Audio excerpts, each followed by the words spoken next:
We've spent a fair bit of time so far looking at what data is and why we might want to gather it. Now we need to think in a bit more detail about what types of data might be useful to help us answer various questions, how we might go about generating that data or where we might find it, and how we should collate and store it. And as we do this, my working assumption will be that we are talking about data and data sets that are accessible and able to be analysed by standard and common business software. Microsoft Excel, Access and the like. So, to get us started, let's have a think about one of the research questions from earlier and what sort of locally generated data might be useful to answer this question. Which parts of my farm are best for growing poppies? It sounds easy, but really, where do we even start?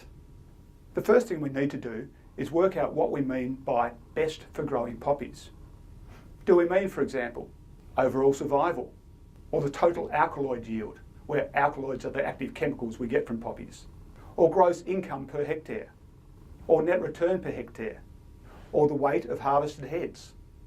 And if the latter, do we mean the wet harvest weight or the dried weight? Let's pick on just one of these, the weight of dried poppy heads. I suggest this as we don't need specialised analytical equipment to generate the data we need. Now, thinking back to the important parameters of data collection, what can we do to influence and control these? The first is data precision. What do we need to do to ensure our measurements are as precise as possible? For weighing dried poppy heads, I'd suggest we'd need digital scales that can weigh to the nearest 0.1 grams. What's next? Will the scales give us accurate data?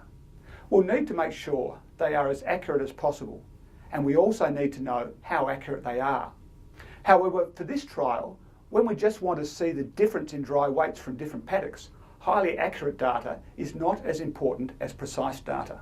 If we needed to know the actual weights, for example, if we were being paid by dry weight, then of course accuracy would be vital. And next, yes, data validity. Are we measuring what we want to measure? In this case, it's a clear yes. We are interested in the dry weights of poppy heads, and we are measuring these directly. If, on the other hand, we were interested in alkaloid yield and we wanted to calculate this from dry weight data, then we'd be on more shaky ground validity-wise, unless we already had clear data that showed a solid relationship between dry weight and alkaloids. But even with this apparently easy question about data validity, we need to be sure we know, for example, what we mean by a poppy head, where to cut them, what's in, what's out, and can we be consistent in this? And what do we mean by dry? How do we do this? What is meaningful dryness? And again, can we be consistent in this? Okay, so now we have an idea of the data we want to collect and the methods we might use to collect that data. We've just worked through questions relating to what we mean by best for growing poppies. But what about the experimental design? What do we need to think about with regard to the actual growing of the poppies? Now let's have a think about the first part of our research question. What do we mean by which parts of my farm? Are we thinking here about paddocks with different soil types, or different irrigation infrastructure, or different orientations or topography? Or maybe we don't even know how different parts of the farm differ from a poppy's perspective and just need to choose areas. And in amongst all this, we need to think back to our power analyses from the last session.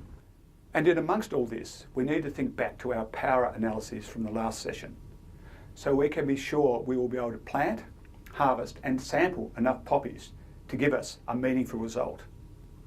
The challenge in all research like this is to understand what you want to find out, what things you want to change, and what variables you can control and what you can't. All of these factors impact on the precision and variability of the data that your research will return. In all cases, you need to be diligent in keeping everything as similar as possible between treatments and only vary those things in which you are interested. In this case, we will want to make sure that how we prepare the planting areas, how and when we plant the poppies, and how, in this case, we will want to make sure that how we prepare the planting areas, how and when we plant the poppies, and how we look after each area of poppies are as similar as possible. And the better we are at doing this, the more confident we can be that any differences we see will be due to where the poppies were grown and not how they were grown.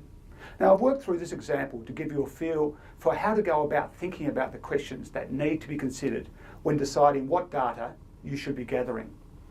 Next, we'll step up a level to have a more generic look at other types of questions and the data that might help you answer these. I'll see you then.